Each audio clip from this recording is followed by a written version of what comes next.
नमस्कार। आज जो कहानी हम देखने वाले हैं वो होली के त्योहार से तो जुड़ी है, लेकिन इसका अंदाज थोड़ा डरावना है।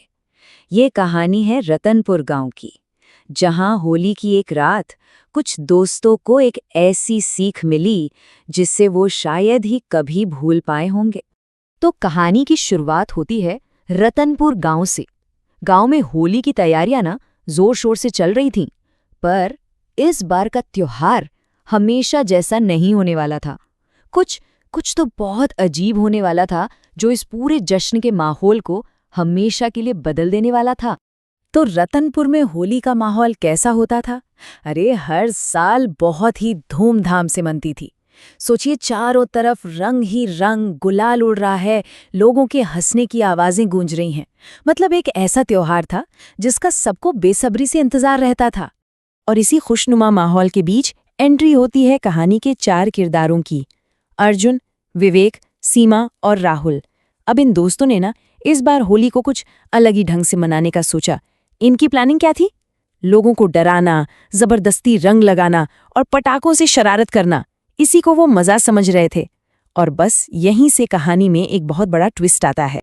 लेकिन देखिए, चारों दोस्त एक ही बात पर राजी नहीं थे।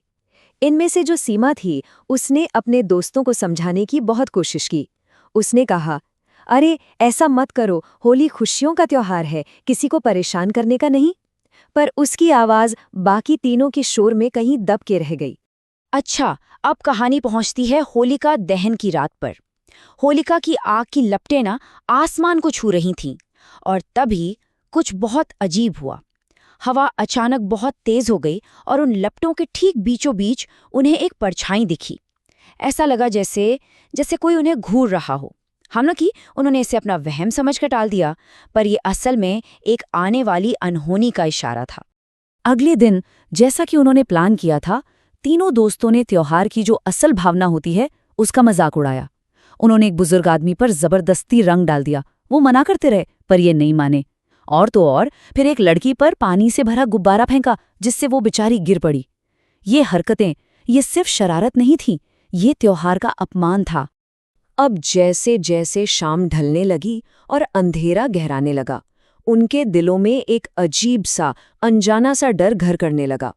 उन्हें ये महसूस होने लगा कि होलिका की आग में जो परछाई दिखी थी ना, वो सिर्फ उनकी कल्पना नहीं थी, वो कुछ और थी। शायद वो होली की आत्मा थी, जो उनके सारे कर्मों को देख रही थी। और फिर वो डर हकीकत में बदलने लगा।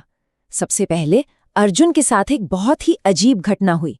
वो अपने कमरे में था और अचानक उसके कमरे की दीवारों पर रंगीन हाथों के निशान उभरने लगे। और सबसे डरावनी बात ये थी कि कमरे में उसके अलावा और कोई भी नहीं था। इसके बाद बारी थी विवेक की। अचानक उसके कानों में जोर जोर से ढोल की आवाज गूंजने लगी, बिल्कुल वैसे ही जैसे होली के जश्न में बजते हैं। लेकिन जब उसने बाहर झांककर देखा तो चारों तरफ सन्नाटा था, पूरी खामोशी। वो आवाज वो सिर्फ उसके दिमाग में गूंज रही थी। और फिर राहुल को लगा कि वो अकेला नहीं है। उसे साफ साफ महसूस हो रहा था कि कोई अनदेखी ताकत उसके ठीक पीछे पीछे चल रही है। इन तीनों वाक्यों ने उन्हें अंदर तक पूरी तरह से दहला कर रख दिया। और तभी उन्हें एक धीमी लेकिन गूंजती हुई आवाज सुनाई दी। होली प्रेम और सम्मान का त्योहार है, जो इसे बदनाम करेगा उसे उसके कर्मों का रंग जरूर मिलेगा। ये होली की आत्मा की आवाज थी, जो उन्हें उनकी गलतियों का एहसास करा रही थी। और इसी डर ने उन्हें एक बहुत बड़ी सीख दी। उस भयानक रात के बाद अगली सुबह उन तीनों दोस्तों के लिए वाकई एक नई सुबह थी। वे शर्म और पछतावे से भरे हुए थे। जानते हैं उन्होंने क्या किया? वो सीधे उन लोगों के पास गए जिन्हें उन्होंने परेशान किया था। हाँ, वही बुजुर्ग आदमी और वो लड़की, और उनसे दिल से माफी मांगी।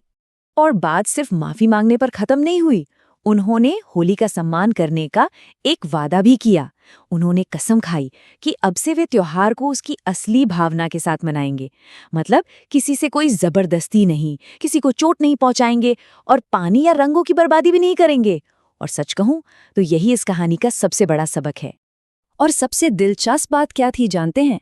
जैसे ही उन्होंने सच्चे दिल से अपनी गलती मानी और माफी मांगी ना, रात का वो सारा खौफ, वो सारा डर सब गायब हो गया। दीवारों से वो निशान मिट गए, ढोल की आवाजें बंद हो गईं, और वो जो अदृश्य साया था वो भी चला गया। तो इस पूरी कहानी से हमें क्या सीख मिलती है? यही कि होली सिर्फ रंगों और हुड़दंग का त्योहार नहीं है। ये त्योहार है प्यार का, सम्मान का और सबकी खुशी का। जब हम इसकी असली भावना का सम्मान करते हैं ना, तभी इसकी सच्ची खुशी महसूस होती है।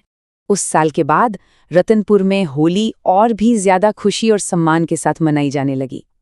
लेकिन गांव के लोग आज भी एक बात कहते हैं, एक ऐसी बात जो आज भी सोचने पर मजबूर कर देती है। वो कहते हैं, होली की आग सब देखती है,